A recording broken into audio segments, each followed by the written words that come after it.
तो श्रोताओं, जिस समय धनुष टूटा उस समय परशुराम जी महेंद्र पर्वत पर तप कर रहे थे।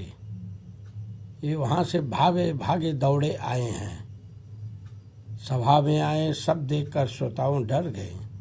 जितने क्षत्रिय राजा थे सब डर गए। सब सोचने लगे लगता है फिर क्षत्रियों का संहार करेंगे। इस तरह से श्रोताओं सब काफ़ी भयभीत थे। इसी बीच श्रोताओं परशुराम जी भगवान राम को संबोधित करते हुए कहने लगे, हे राम, मैंने तुम्हारा पराक्रम सुना हूँ। आपने शिव धनुष को तोड़ा, यह भी मैंने सुना। इसलिए जो है एक और धनुष लाया हूँ। यदि आप इस पर बाण चढ़ा दें तो मैं आपके बल को जान जाऊं तो आपको युद्ध का निमंत्रण दूं। तो श्रोताओं, जब ऐसा सुने तो राजा दशरथ भयभीत हो गए। वे कहने लगे, आप ब्राह्मण, आप क्रोध शांत किए हुए हैं, आप बालकों को अभयदान कर दीजिए, क्योंकि आपने इंद्र के समक्ष उस समय प्रतिज्ञा किए थे और शस्त्र का त्याग किए थे। धार्मिक जीवन बिताने के लिए आपने संकल्प लिया था और सारी पृथ्वी कश्यप को दान दे दिए थे और महेंद्र पर्वत पर तप के लिए आप चले गए। तो क्या आप फिर नाश के लिए आए हैं? तो श्रोताओं, जिस समय राजा दशरथ ये परशुराम को सुना रहे थे, परशुराम कुछ सुने नहीं, उनकी बातों को अनसुनी कर दिए। फिर वे भगवान राम से कहने लगे, कहें, हे राम सुनो, यह श्रेष्ठ दिव्य दृढ़ बलवान धनुष विश्वकर्मा जी बनाए थे।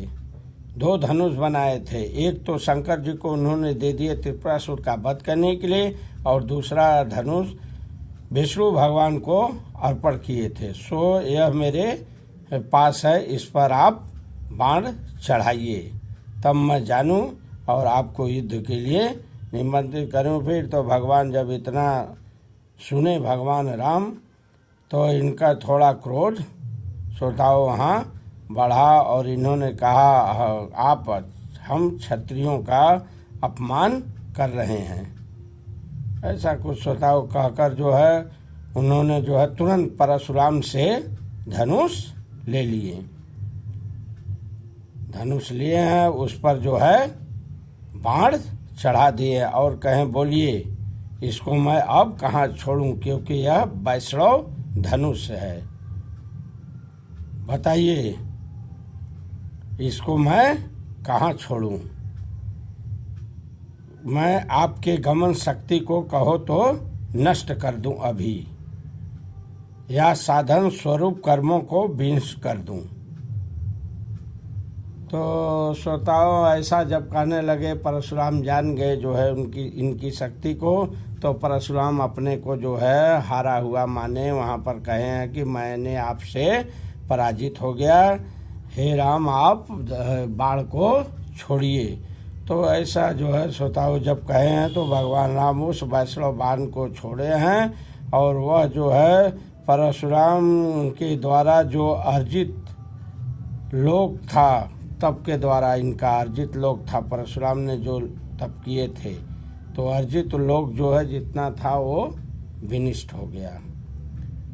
तो श्रोताओं, इस तरह से जो है फिर परशुराम जी महेंद्र पर्वत पर तप करने के लिए चलेंगे। तो श्रोताओं, ये जो है क्षत्रियों क्यों डर गए, वहाँ जो है क्षत्रियों को क्यों मारे थे, क्यों जो है इंद्र के सामने जो है इन्होंने जो है शस्त्र को त्याग दिए थे, धार्मिक जीवन बिताने का संकल्प लिए थे, ये कथा मैं आपको बताऊंगा कि क्या कारण था कि इन्होंने क्षत्रियों को मारे थे। 21 बार मारे हैं श्रोताओं। तो कथा मैं अगले वीडियो में बताऊंगा। तब तक के लिए बोलिए श्री रामचंद्र जी भगवान की जय।